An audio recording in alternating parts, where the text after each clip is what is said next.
வணக்கம் மாணவர்களே, மீண்டும் உங்களை தமிழ் வகுப்பில் சந்திப்பதிலே பெரும் மகிழ்ச்சி அடைகிறேன். கடந்த வகுப்பிலே 2 இயல்களை பார்த்து முடித்து விட்டோம். இப்பொழுது 3வது இயலில் கவிதை பேழை அப்படிங்கிறதில் புலி தங்கிய குகை அப்படிங்கிற ஒரு கவிதை பேழையை நம்ம இப்போ பார்க்க இருக்கிறோம். இந்த கவிதை மூலமாக ஒரு தமிழர்களினுடைய வீரத்தையும் கல்வியிலும் சிறந்து விளங்கியதை நம்ம அந்த பாட்டில் பார்க்க போகிறோம். சரிங்களா? அதுதான் தமிழர்கள் பழங்காலம் முதல் கல்வியிலும் வீரத்திலும் சிறந்து விளங்கினர். நாட்டை காக்க போர்க்களம் செல்வதை தம் முதன்மையான கடமைகளில் ஒன்றாக கருதினர். கல்வி அறிவும் கவிபாடும் திறமும் பெற்ற சங்ககால தாய் ஒருவர் தன் மகனின் வீரத்தை பற்றி பெருமிதத்துடன் கூறும் இச்செய்தியை நம்ம இப்போ பார்க்கலாமா? ஒரு மகனுடைய வீரத்தை பற்றி நம்ம இப்போ இந்த கதை மூலமாக நம்ம பார்க்க போகிறோம். இந்த பாட்டு மனப்பட பாட்டு. இப்போ பாருங்கள். சிற்றில் நற்றூன் பற்றி நின் மகன் யாண்டு உளனோ என வினவுதி என் மகன் யாண்டு உளன் ஆயினும் அறியேன் ஊரும் புலி சேர்ந்து போகிய கல் அலைபோல ஈன்ற வயிறோ இதுவே தோன்றுவன் மாதோ போர்க்களந்தானே. இது மனப்பாட பாட்டு. இன்னொரு பாசிக்க நல்லா கவனிச்சிக்கும். சிற்றில் நற்றூன் பற்றி நின்மகன் யாண்டு உளனோ என வினவுதி என் மகன் யாண்டு உளன் ஆயினும் அறியேன் ஓரும் புலி சேர்ந்து போகிய கல் அலைபோல ஈன்ற வயிறோ இதுவே தோன்றுவன் மாதோ போர்க்களந்தானே அப்படின்னு சொல்லிட்டு ரொம்ப அழகாக தெளிவானிச்சுறாரு பாடியிருக்காங்க. இந்த பாட்டை பாடினது காவர் பெண்டு அப்படிங்கிறவங்க நினச்சிருக்காங்க பாடிக்கிறாங்க. ஒரு போருக்கு சென்ற ஒரு வீரனை பற்றி எப்படி வாழணுங்கிறத அவருடைய வீரத்தை இந்த பாட்டு மூலமாக நமக்கு தெளிவாக நினச்சிருக்காங்க, எடுத்து வடிவமைச்சு நமக்கு நினச்சிருக்காங்க, கொடுத்துருக்குறாங்க. சரிங்களா? இப்போ பாருங்கள், இந்த பாட்டுடைய பொருளை நம்ம நினச்சப்புறம் இப்போ பார்க்க போகிறோம். சரிங்களா? அப்போ இதில் யாண்டு அப்படின்னாச்சுன்னா எங்கே, யாண்டுன்னா என்ன, எங்கே அப்படிங்கிறது இருக்குது. அப்போது ஒரு தாய், வீர தாய் ஒருத்தனுடைய வீரத்தை ரொம்ப அழகாக சித்தரித்து இந்த பாட்டு நினைச்சது சித்தரித்து காட்டுகிறது.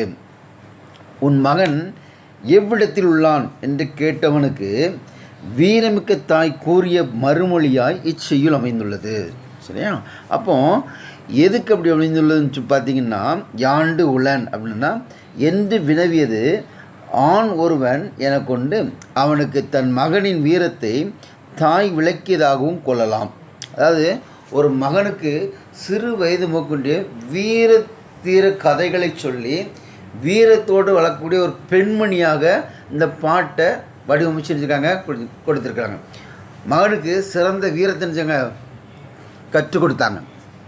கற்றுக் கொடுத்த என்றால் என்பதுனா, சிறு வயது முதற்கொண்டு வீரமாகவும் தைரியமாகவும் போர்க்களத்தை சந்திக்கும் ஒரு திறமை நிச்சயம் இருக்க வேண்டும் என்பதற்காக அந்த திறமையை வளர்த்துவதற்கு, அந்த திறமைகளை அவங்களுக்கு நினைச்சாங்க வெளிக்கொண்டதற்கு, அவனுக்கு வீரதீர கதைகளை சொல்லி அவனுடைய வீரத்தை வெளிக்கொண்டதற்கு அரும்பாடுபட்டு முயற்சி பண்ணி நினைச்சாங்க, கதைகளை சொல்லி வீரத்தோடு செயல்படுவான், அவன் வீரத்தோடு நினச்சினோம் செயல்பட வேண்டும் அப்படிங்காக வீர கதைகளை சொல்லி அவன் நினச்சாங்க ஒரு வீரனாக நினச்சாங்க வளர்த்தாங்க. மகன் யாண்டுலன் என்பதற்கு வீரத்தாய் புலி தங்கி சென்ற மலை குகைக்கும் புலிக்கும் எவ்வளவு உறவு உண்டோ அவ்வளவே எனக்கும் என் மகனுக்கும் உள்ள உறவு. அவனை பெற்ற வயிறு இதோ இருக்கிறது. ஆனால் வீர மகனாகிய அவன் போர்க்களத்தில் தான் இருப்பான் என்று கூறியமையால் மரக்குடியில் தோன்றிய வீரத்தாயின் வீர உள்ளம் இனிது விளங்குகிறது. அதாவது புலி குகையில் எவ்வளோ அழகாக தங்கியிருந்து அது தன் வெளியே போகுதோ, அதே போல் அவன் இப்போ நினச்சிதான் போர்க்களத்தில் இருக்கிறான். அப்போது அவன் தங்கியிருந்த வயிறு தான் இப்போ என்கிட்ட இருக்குது அப்படின்னு சொல்லிட்டு அந்த வீரத்தாய் தன்னுடைய மகனுடைய வீரத்தை பெருமிதமாக நினச்சாங்க சொல்கிறாங்க. பாருங்கள், தன் மகனுக்கும் புலியையும் அவன் தங்கியிருந்த வயிற்றுக்கு புலி சில காலம் தங்கி சென்ற குகையையும் ஓமையாக கூறியதால் இஃது ஓமையணி. அப்போது இந்த குகையை புலி தங்கியிருக்கிற அந்த குகையை ஓமையாக ஒப்பிட்டு கூறுறதுனால இது ஓமையணி அப்படின்னு சொல்லிட்டு நினைச்சாங்க. அழகாக தெளிவாக நினச்சது நமக்கு இந்த பாட்டு விளக்குகிறது. அடுத்து பார்த்திங்கன்னா, இச்செய்யுள் வாகைத்திணையில் ஏரான் முல்லை என்னும் துறையின் பார்ப்பாடும்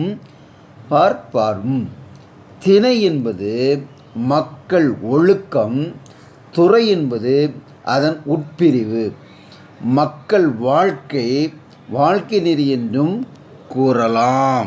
வாகை திணையாவது பகைவரை வென்று வாகை பூவை சூடி ஆரவாரிக்கும் நிலை, போரையன்றி கல்வி முதலியவற்றில் வென்றோர் செய்யும் ஆரவாரமும் வாகை எனப்படும்.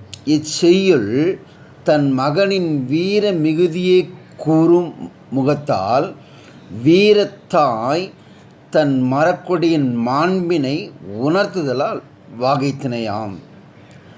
அடுத்து பார்த்தீங்கன்னா, ஏரான் முல்லை, ஏறு கூட்டல் ஆண் கூட்டல் முல்லை, எதிரியல்லாத ஆண்மைத்தன்மை மேன்மேல் ஏரான் என்ற வீரக்குடியின் ஒழுக்கத்தினை உயர்த்தி சொல்லுதல்.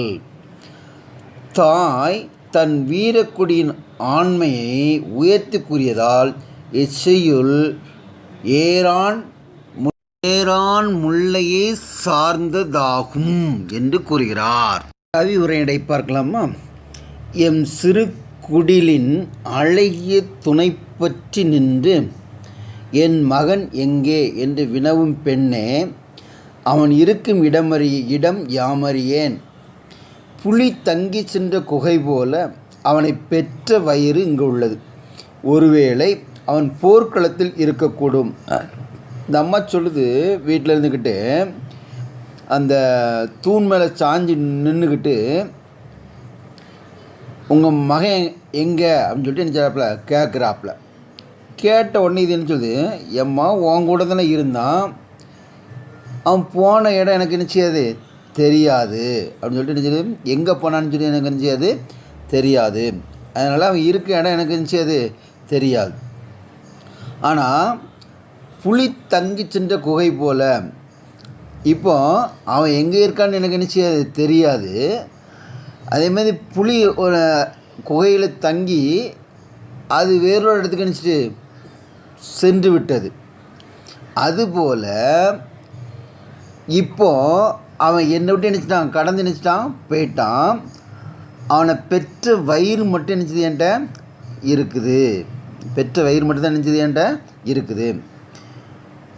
அப்படி இல்லைன்னா ஒருவேளை அவன் நினச்சுவான், ஒருவேளை போர்க்களத்தில் இருப்பான், நீ நினச்சி அங்கே போய் பாரு அப்படின்னு சொல்லிட்டு அந்த அம்மா நினச்சிட்டு அந்த அம்மா நினச்சிட்டு சொல்லிட்டாங்க. சரியா?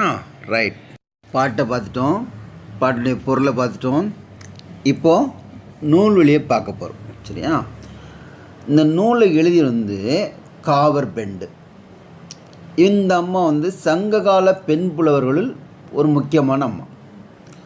சோழ மன்னன் பேரவை கோப்பெரு நற்கிள்ளியின் செவிலித்தாயாகிய விளங்கியவர். செவிலித்தாய்னா வளர்ப்பு தாய், செவிலித்தாய்னா வளர்ப்பு தாயாக விளங்கியவர். அது மட்டும் இல்லாமல் கல்வியில் தேர்ச்சியும் கவிபாடும் ஆற்றலும் திறமையும் படைத்தவர். சரியா? யார்? இந்த அம்மா. எந்த அம்மா? இந்த காவர் பெண்டு. சரியா? சங்ககால மக்களின் வீரத்தை கருப்பொருளாக கொண்டு இப்பாடலை பாடியுள்ளார். இவர் பாடிய ஒரே ஒரு பாடல் புறநானூற்றில் இடம்பெற்றுள்ளது. அந்த புறநானூறு 8 தொகை நூல்களில் ஒன்று. இந்நூல் பண்டை கால தமிழ் மக்களின் வாழ்க்கை முறையை, நாகரிகம், பண்பாடு, வீரம் முதலியவற்றை வெளிப்படுத்தும் நூலாக விளங்குகிறது. இது நூலில் 86ஆம் பாடல் நமக்கு பாடமாக தரப்பட்டுள்ளது. சரியா? இதான் இந்த பாட்டு. இப்போ நம்ம பார்க்க போகிறது சொல்லும் பொருளும். சிற்றில் சிறுவீடு, சிற்றில் சிறுவீடு. கல் அலை கற்குகை, கல் அலை கற்குகை. யாண்டு எங்கே, யாண்டு எங்கே. ஈன்ற வயிறு பெற்றெடுத்த வயிறு, ஈன்ற வயிறு பெற்றெடுத்த வயிறு. சரி, இப்போ மதிப்பீடு பார்க்கலாமா? யாண்டு என்னும் சொல்லின் பொருள் டேஷ். யாண்டு என்னும் சொல்லின் பொருள் டேஷ். எனது, எங்கு, இவ்வளவு, எது. எங்கு தான் ஆன்சர். சரியா? எங்கு தான் ஆன்சர். ரெண்டாவது பாருங்கள். யாண்டுள்ளனோ, யாண்டுள்ளனோ என்னும் சொல்லை பிரித்து எழுத கிடைப்பது. யாண்டு கூட்டல் உளனோ, யான் கூட்டல் உளனோ, யா கூட்டல் உளனோ, யாண்டு கூட்டல் உணோ அப்படின்னு 4 ஆன்சர் கொடுத்துருக்கு.